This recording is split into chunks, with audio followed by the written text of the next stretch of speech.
বাসায় কেউ আছেন? হ্যালো ভাই, বাসায় কেউ আছেন? কে ভাই? ভাই ভাই আমি মনে করেন যে আসছিলাম এনজিও থেকে, ঠিক আছে? মানে আপনাদের বাসায় কি কেউ আছে? না ভাই, বাসায় তো কেউ নেই, আমি একাই আছি। সরকারি বিভিন্ন অনুদান এসেছে, সেই অনুদানের টাকা আমরা বাসায় দিয়ে রেজিস্ট্রেশনের মাধ্যমে পৌঁছে দিচ্ছি, ঠিক আছে? আপনার বাসায় কোনো সিনিয়র মুরব্বী থাকলে ডাকেন। না ভাই, বাসায় কেউ নেই।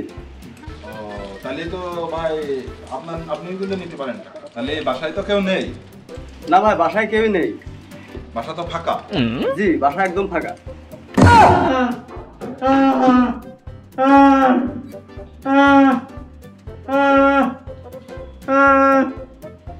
আরে চশমাটা হারিয়ে গিয়েছে, চশমা তো লাগবে, চশমাটাও নি।